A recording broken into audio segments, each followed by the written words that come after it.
Welcome to the HRKyle Podcast, your go-to source for insightful discussions on leadership, job searching, and all things human resources. I'm your host, HRKyle, and each week we dive deep into topics relevant to professionals seeking to elevate their careers and organizations.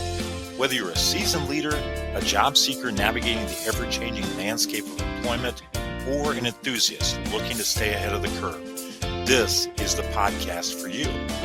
Join me as we explore practical strategies, share expert insights, and engage in meaningful conversations that empower you to succeed in today's dynamic workplace. So, adjust your headphones and let's dive in. Hello and welcome to another edition of the HRKyle Podcast. I'm your host, HRKyle. We're again so happy that you could join us today. And as usual, we have a very unique topic that we'll be talking about today. And it's one that I don't believe gets nearly enough attention in the workplace. And that is how employers can support employees with children. So they have employees that have children and all the responsibilities that means, and looking at how employers currently do that and how they could probably be better. So in segment one, Becki and I will be talking about this, and we both have direct experience with this, having been parents and navigating our careers at the same time. And then in segment two, as usual, we've got an expert to come on and share her experience in how she advises organizations up to and including her own on how to best navigate this world of taking care of your children while still being a productive employee, and moreover, advising companies how they can best support their employees so they can thrive on both the home front and on the work front. But before we get to our discussion today, which I'm really looking forward to, we're going to take a quick break. We're going to talk about some of the things that we're up to at HRKyle, and then we'll be right back. Greetings, I'm Kyle Smith, and I'm here to offer you a speaking experience that goes beyond the ordinary. With a rich background in leadership, HR, and personal development, I bring a unique blend of expertise and passion to every presentation. Whether it's Leadership Unleashed, well-being at work, or career mastery, I delve into topics that empower individuals and organizations to reach their fullest potential. What sets me apart? Proven expertise, an engaging delivery style, and actionable insights that drive positive change. But here's the kicker. I don't just offer a one-size-fits-all approach. I customize my content to meet the specific needs and goals of your event. So let's elevate your event together. Contact me now to reserve your date and unlock the full potential of your audience and organization. Don't miss out on the opportunity to inspire greatness. Visit HRKyle.com today. And we're back. I hope you enjoyed that brief break and learning more about some of the things that we can work together. And I hope you take advantage of that as well. We'd love to work with you. If you're listening out there, we are your guide through the world of work. So even if the commercials don't cover something that you're interested in, if there is something relative to the workplace, and that is you as a leader or you as an employee, that you're working through or challenged with or what have you, or it's an initiative you want to put in place, give us a call. We'd love to work with you. We'd love to talk through it. Possibly it's a consultation. Maybe there's more to it, but we'd love to work with you and talk about that topic. So feel free to give us a call at 330-541-5533. But let's get back to the topic at hand, and that is how employers can best support employees who have children. And as usual, I'm going to welcome Becki to the studio now. Becki's going to take over segment one like she does so well each and every week, and she'll direct this discussion. So Becki, welcome back. Thank you, Kyle. This is a really good topic to begin, and it'll be interesting to see how you and I talk about our stories, because they're very different as far as child care when we were working. And I do like what you said right at the beginning. This is not a topic that's discussed very much, so it's good that we're bringing this up. Agreed. Yeah, we hear a lot about work from home, but we don't hear about working as part of a family. Yes. So let's just start with what the biggest challenges are we faced as working parents, and Okay. how do their workplaces support us? Yeah, I'm going to give the audience some perspective here because oftentimes when you hear the male perspective, it's related to an individual who either has a spouse, a wife, who helps with the child care, or if it's a situation where the man is divorced, most generally he doesn't have custody. Well, my situation is a little bit different. So I had gained full custody of my son when he was 2 years old, and I was in a professional workplace. And it definitely is, in your perspective, I know it's going to be different than mine. People I found were much more understanding if it's a single mother having to navigate the process. What I mean by understanding, much more forgiving if she needed to leave early or come in late or got a call about her child. When it's a man in the workplace, the first question becomes, well, can't his mom do that? But you never, at least I never did, hear a situation where a woman who had children was called away due to her child and someone say, well, can't his dad take care of that? Never heard it, but I heard it more than a few times from women. The other thing that I heard was, it wasn't championed. It was more like, oh, I'm so sorry to hear that, that his mother doesn't have custody, as if that's a bad thing. So my experience was a different kind of challenge.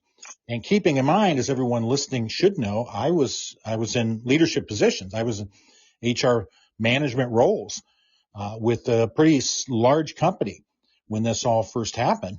And then in subsequent roles, I was always the top HR person in the organization.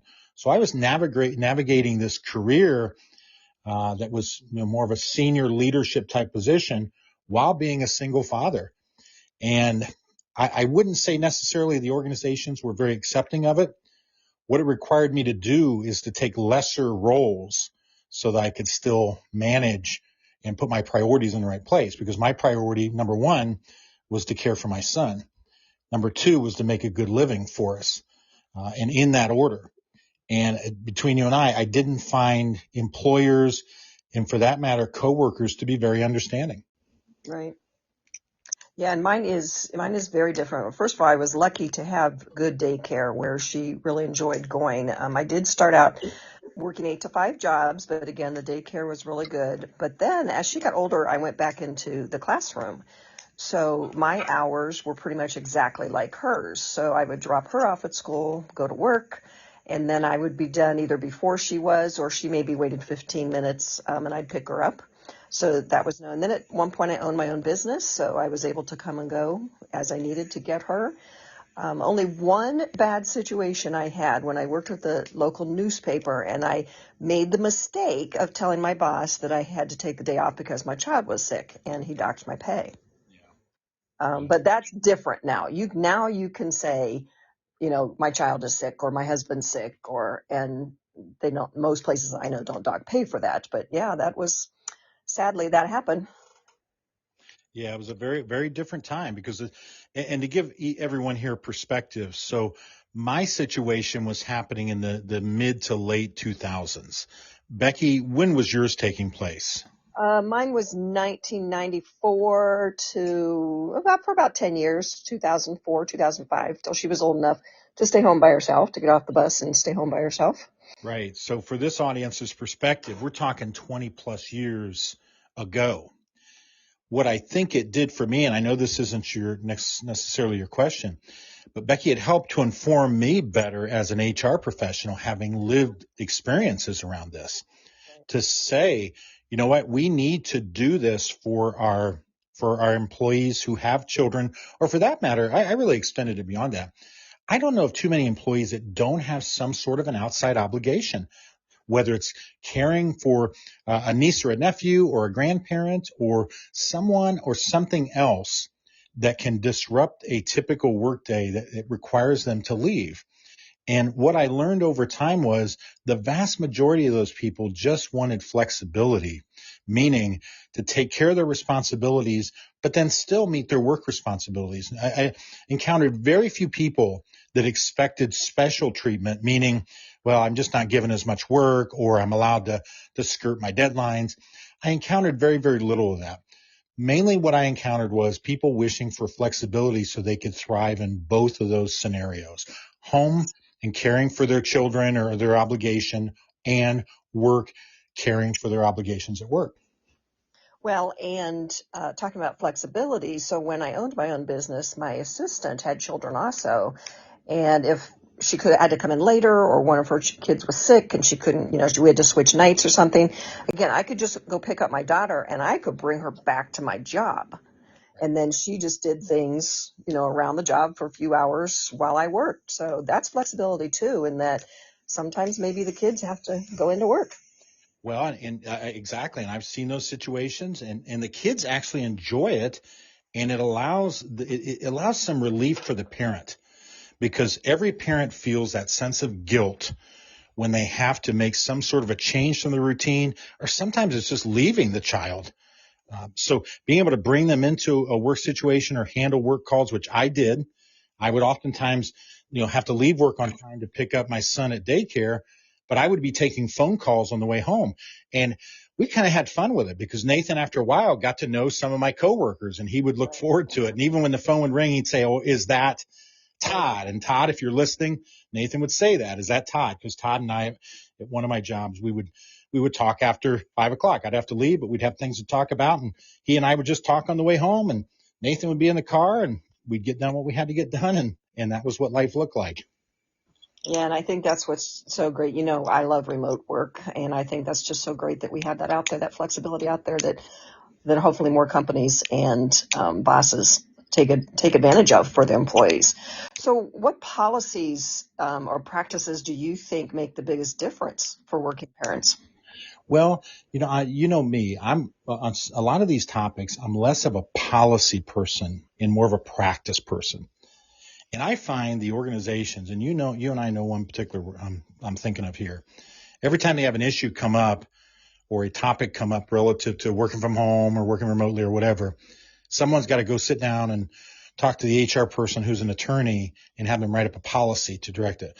Well, I think that limits you as an employer, one, and it shows that you're really not people friendly. So I'm big on the practices. What I mean by practices, I mean working with people and trusting them and allowing them to earn the right to work from home. And you and I've we've been in this situation, even with our situation. Yes, we're married and we contribute to this business, but I have no doubt in my mind, if you're not in this office, whatever, you're still working. You're going to get done what you have to do. I don't have to check with you to see if you're working or what you're doing or whatever. And, I don't want to be that person anyways, but I think that's what it becomes. I think it becomes working with your employees, building up that trust. If it's a new employee, maybe they have to earn it a little bit as far as what they're doing, but they're building up that level of trust to where they can have the flexibility where they come to you and they say, "Hey, I'm going to have to get out of here early tonight. I'll get this done when I'm at home." Okay. Great. Have a good evening. See you tomorrow. Well, and that's another good point too. Kids' sports are after school, 3, Yep. 4, 5 o'clock, and especially younger kids. And we need those bosses who say, if I ask, hey, I got to leave at 4. I'll not take a lunch today. My kid plays at 4:30. You good with that? And they say yes. Right. Exactly. Instead of, well, make sure that you put in those extra 30 minutes, that attitude. Well, and I would even say, take it a step further, that you have a boss that you're comfortable to talk with to say, "Hey, we're heading into the fall. My daughter plays soccer. And what that means is there's going to be days I'm going to have to leave at 4 o'clock or 3:30 to make those practices. And you know me, I'm going to get my work done anyways." That way, when that time rolls around and you're walking, let's say I'm the boss, you're walking by my office and you wave and say, "I'll see you tomorrow." I already know what it is.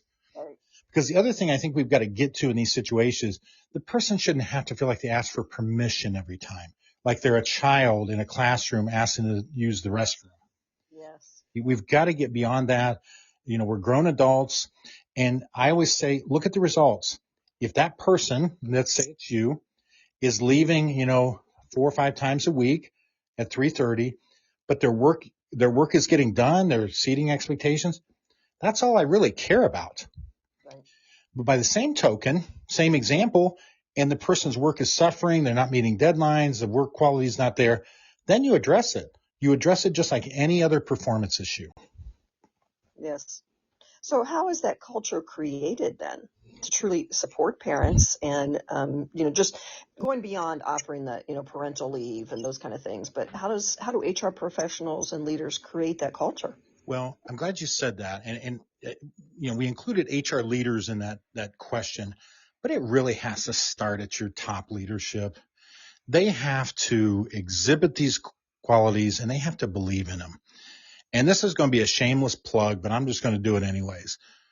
One of our talks that I give is called Life is a Team Game. And you remember I gave one of these a few months ago and you saw some of the reaction. But there are organizations that don't trust their employees. Right. And even in that discussion I'm thinking of where I said, 95 to 99% or whatever percent of the people can be trusted. They want to do their best. They want to thrive in their jobs and so on. And you sat there and you saw people in that audience question that. Like they don't believe that to be true. Right. And that's your starting point. One of the persons I'm thinking of is a head of HR for a significant size company. She did not support the idea that 95 to 98% of employees want to do their best and they can be trusted to do that. So right there, you're not going to have employee-friendly policies around working from home, hybrid situations. You're not going to, because you've got to start from that starting point. So if you already don't trust your employees, you're not going to trust them to do those other things. That's the boss that you're going to have to check into every time. You're going to get permission to leave every time you want to. They're going to be questioning you. Like you said, you're going to have to build this case. Okay, I'm leaving today, but can I come in half an hour early tomorrow and I'll skip my lunch?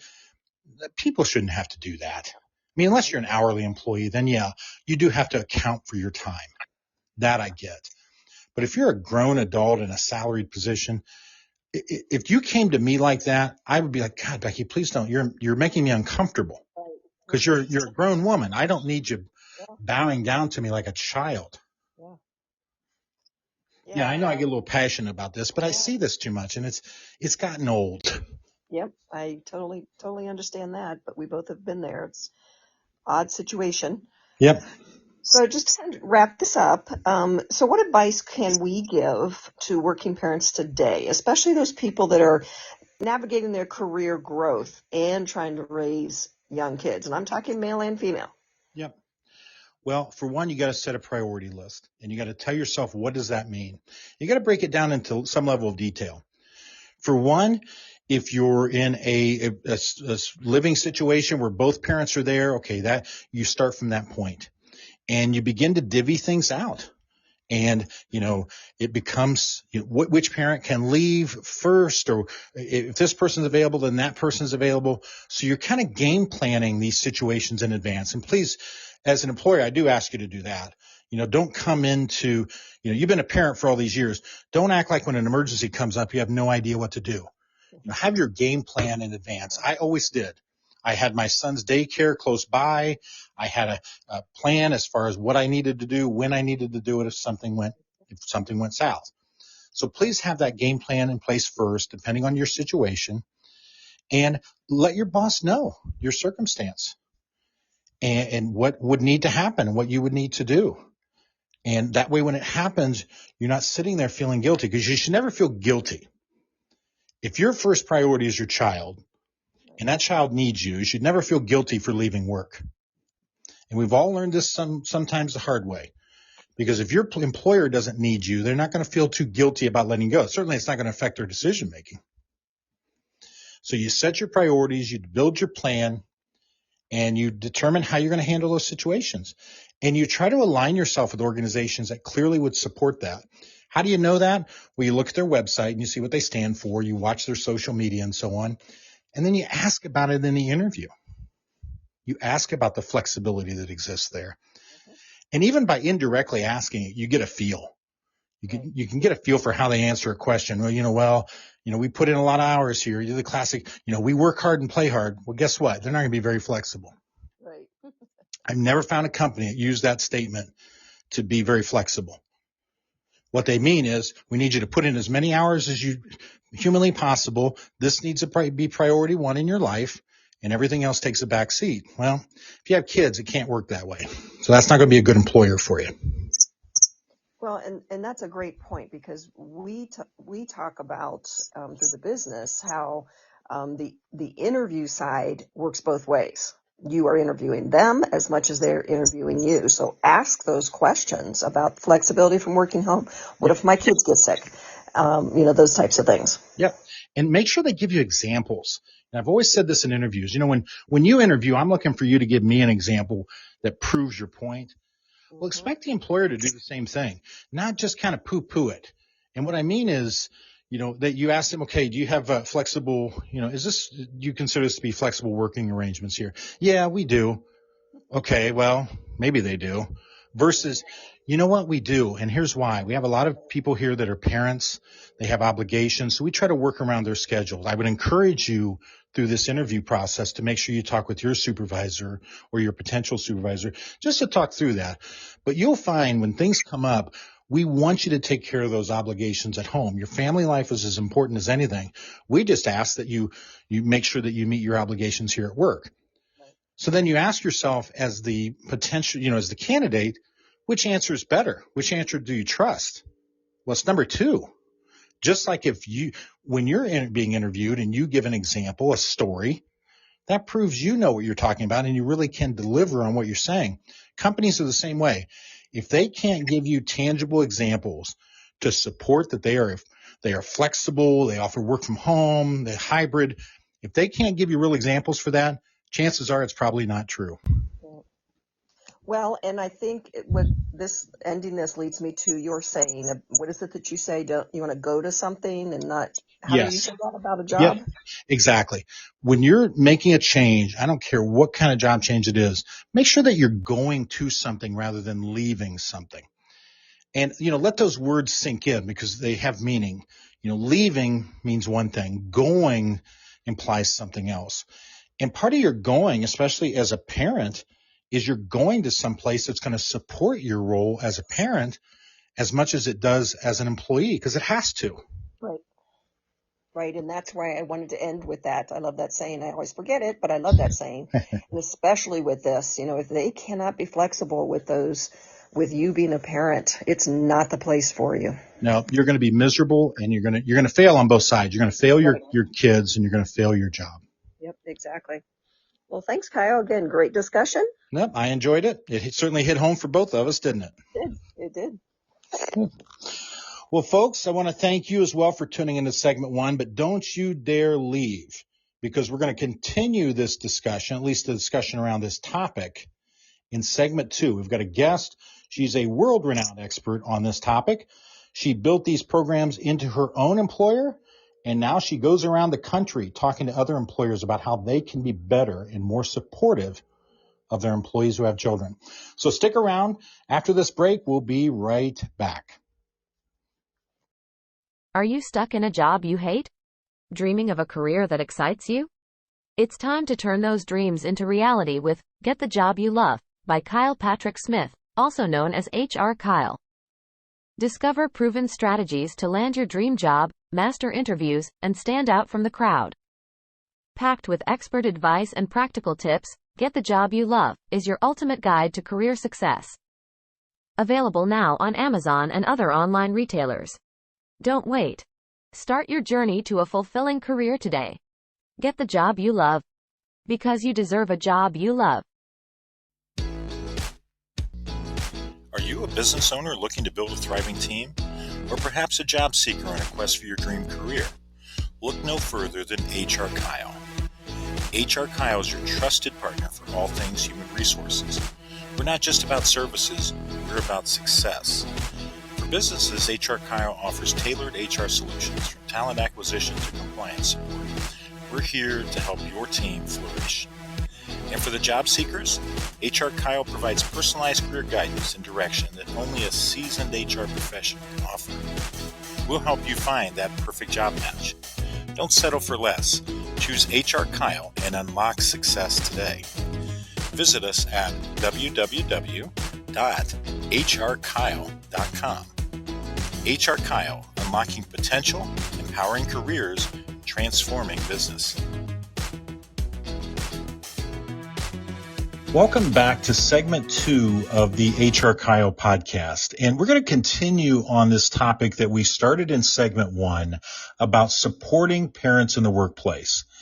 And I've shared with you before that I get this topic from a very personal sense. One, of course, I've been in HR for 25 plus years at this point, but I've also been a parent who needed to work and navigate everything that meant, up to and including being a single parent to a little boy. He was 2 years old at the time, up until he was about 10 years old. So I get the complexity of the topic that we're talking about, and I also understand the fact that it's not a one-size-fits-all topic. But we're fortunate tonight to welcome a guest here into segment 2. I'll give a little bit of background about her, and then we'll have her introduce herself as well. But her name is Stephanie Van Meter, and Stephanie is currently the chief of staff at an organization called Ammunition. And they're actually in the marketing segment. They create creatives, and they also provide marketing consulting to various firms throughout the U.S. But she's also a known advocate for policies that support employees as parents. In fact, she's done some really novel work in that area, especially in some of the industries that she's supported. So I can't think of a better person to join me tonight and talk about this topic of supporting parents in the workplace than Stephanie Van Meter. So Stephanie, welcome to the HRKyle podcast. Thanks, Kyle. I'm really excited to be here and chat with you. Wonderful. Well, we're certainly glad to have you. This is a hot topic for many of us in a lot of different ways, and I'm glad we can shine some light on this topic tonight with your expertise. I am as well. So Stephanie, starting off, I gave you a little bit of an introduction, but I know I didn't sell you completely in all the things that you've done and where you're coming from. Can you tell the audience a little bit about yourself? Absolutely. So as you mentioned, I am the chief of staff at Ammunition. We are a full service advertising agency. We're headquartered in Atlanta.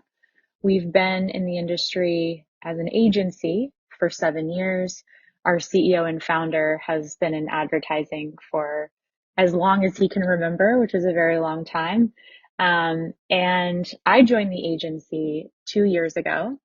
I, in my current role, oversee our HR function and our operations function. And my background is really people and operations. So the role that I have now is an amazing blend of that. And I think in addition to that, I'm someone who's been in positions with companies that are really growth oriented. So I have a real passion for building businesses and leading growing companies and figuring out people operations strategies and operational strategies that work really well, that are both repeatable and scalable and good fits for businesses where they are as they grow. Well, Stephanie, thank you so much for giving us that background, because I think some of the points that you've made there lead well into the discussion that we're going to have tonight. And I think it gives it some wonderful context. So I'm going to come back to a few of those points here as we talk. But one of the things that you're most known for, and this is well beyond the walls of Ammunition, is some work that you did there relative to enhancing their parental leave policies. So that's where we want to start this conversation tonight. And I want to ask you, what were the key factors that really influenced your decision to extend not only maternity leave, which certainly has been out there and it's been a topic of discussion, but also paternity leave? So both leave for both mothers and fathers. What were some of the key factors that went into this parental leave policy that you developed? Well, first and foremost, I am, in addition to being the agency's chief of staff and overseeing operations in HR, I'm also a first-time mom. My son was born 15 months ago, which now seems like a lifetime ago. So I experienced maternity leave for the first time firsthand. So I had and have had an informed perspective on that benefit, and a perspective on how, not only how it felt, but operationally how it functioned, who did my job when I was out, and what kind of work there was to come back to. So I had an informed perspective on how we could potentially elevate this benefit while maintaining operational excellence. So that's kind of where it started. But then I would say, just in terms of how the agency looks at benefits, every year we do, and I say we meaning the CEO and people operations leader, does an audit of the agency's benefit package to ensure that it's both competitive and also appropriate for the state of the agency and its makeup, knowing that we work with humans and humans have needs that need to be met, and that we want to do our best to be supportive in that way. So we do that every year. We audit the package. And then the way we do that, we're a pretty data-driven agency. And so we are members of the American Association for Advertising Agencies, which is a great resource for us. And we regularly use their industry data to benchmark our offerings. So from salaries to benefits, we use data to ensure that what we're offering folks is fair, it's equitable, and it's also competitive in the industry. So we use that data, as well as anecdotal feedback from current employees and industry peers. We did a deep dive into our offerings. We analyzed what we had, what was working, what was not working, what we'd heard from people, and then really benchmark that against the data that we collected. And then what I did, my part in it, is I did the deep dive, I did the analysis, and I had a dialogue with our CEO, whom I work closely with every day, and I shared my perspective. And as we do anytime we're making important decisions about our clients or our people, we balance what we can do for our team and our clients that's in line with our agency values, which I can share more about later on. We try to balance that with the notion that we're in a client service business. And so we need to do absolutely right by our clients while serving our people. So that was, I would say, those were the key factors that influenced the decision. And in addition to it being just a really pragmatic exercise for businesses of any size to go through. And Stephanie, thank you for walking us through that, because what you hit on there was something that stood out to me when I first saw your request come through to join me for an episode. And that is, these programs and this policy that you're talking about wasn't something that grew out of, as you described, hey, I've been through this, so now this is something I think the company should do. Or, we need to do these type of things because this is something that's becoming popular. You did go through an analysis of the topic, and you not only looked internally to your company, but you certainly looked externally. And as you shared a moment ago, you made sure that whatever you did was not only in alignment with the company values, but also in alignment with operating a successful, thriving, popular business. So, going through that analysis, to me, I think was critical to the kind of success that you're achieving as a result of this. But also, I think it's part of the notoriety as well. Yeah, I appreciate that. I think that's one of the things that agency leadership, that ammunition leadership does really well, is with every decision that we make, we really try to have our people at the forefront of that decision and our clients. So it's whatever we can do to ensure that both are equally supported. That's where we're going to go. Right. So advertising, the industry as a whole has, fairly or not, gotten this reputation, and I suppose it's probably from some of the more popular shows or a particular show that was on one of the platforms, streaming platforms, but it's gotten a certain reputation. as being maybe more male dominated or not as open to these kind of things that we're talking about. With that in mind, how are you able to navigate these challenges? And we know there's challenges whenever you're rolling out a policy such as a parental leave. How did you navigate those to really create a policy that made a difference and had an impact? And what strategies did you use to really gain the support from the stakeholders beyond those that we've already talked about? Sure. I think, as you mentioned, the industry, the discipline, has been what it's been over time. I think, though, I will say that anyone who thinks advertising is run by a bunch of men probably doesn't know much about advertising, because I have countless peers in the industry who are female and who are in leadership positions. We work with a number of colleges and universities, and we see and experience really great female talent, both female and male, but a lot of really great female talent out of those colleges and universities. So I think the industry has really changed. I think it can be kind to all, all types of people.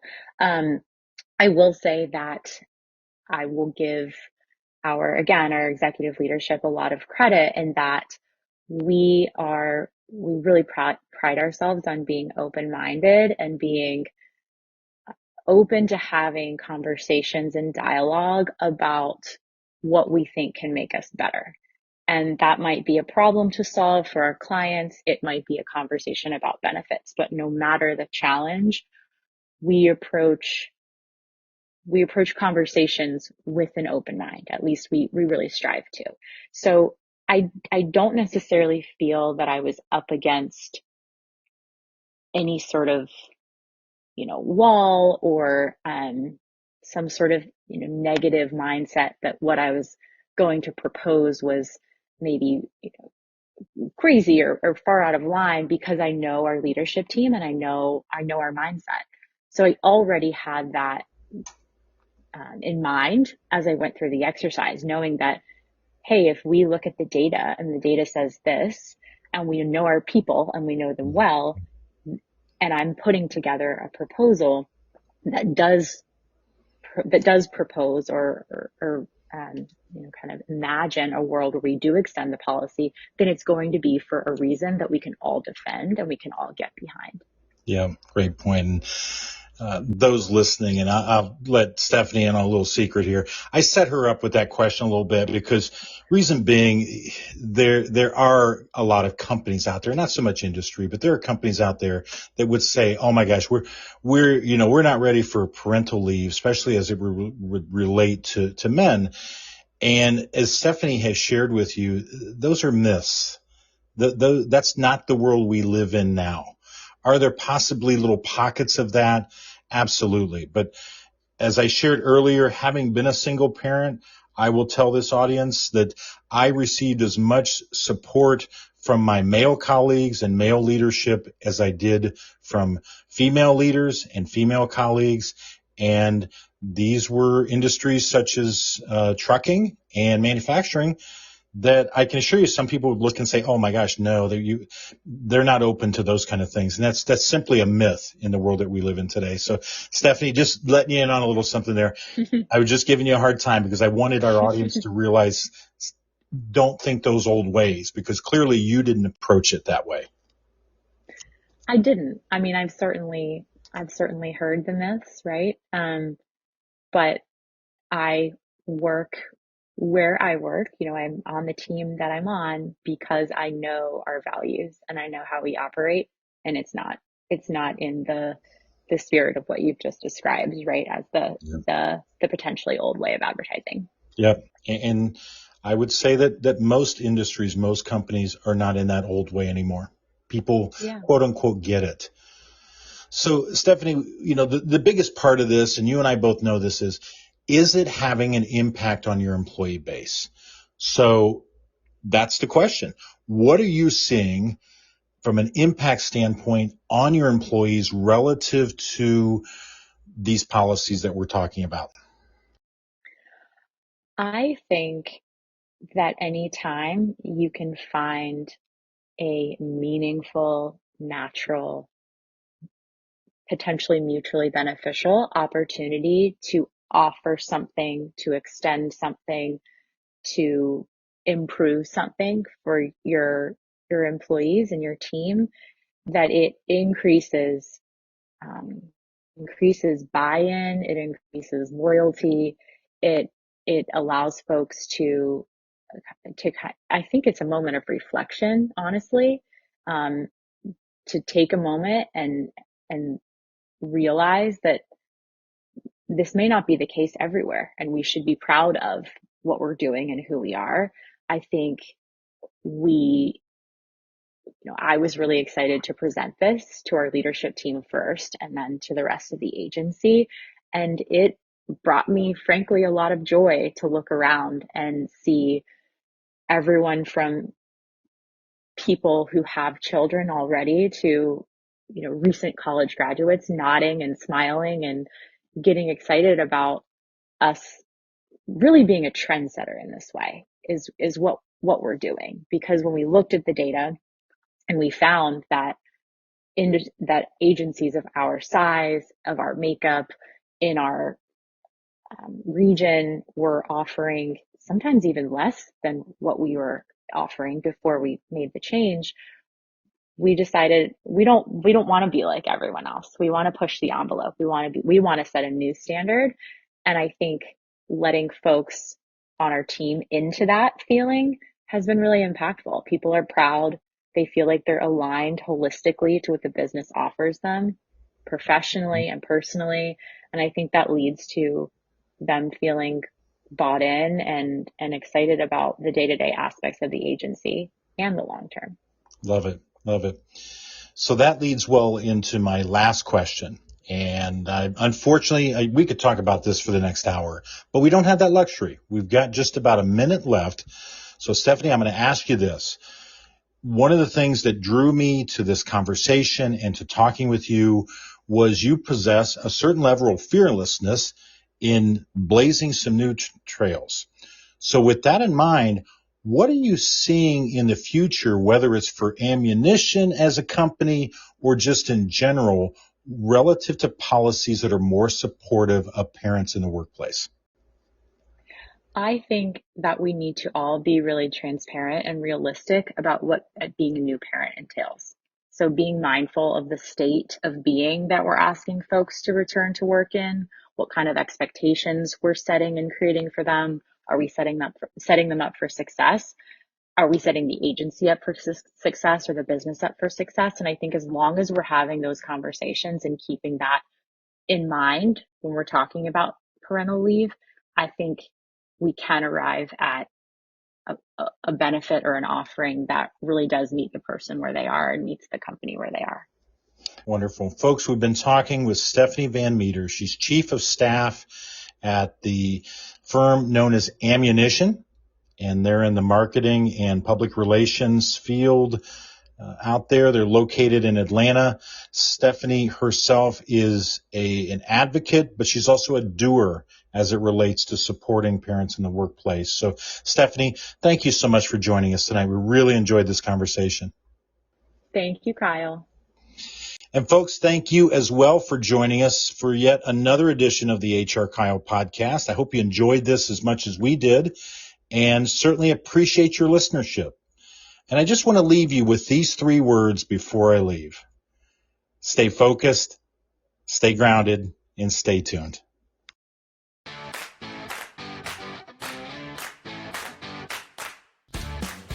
Well, that's a wrap for today's episode of the HRKyle Podcast.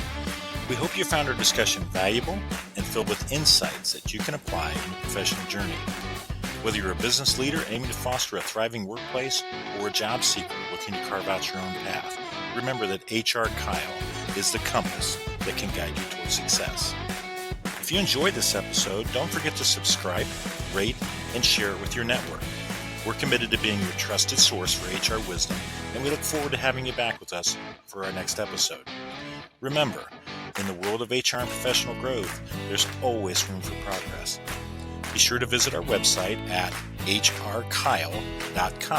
That's HRKyle.com to learn more about how we can help you meet your business and professional goals.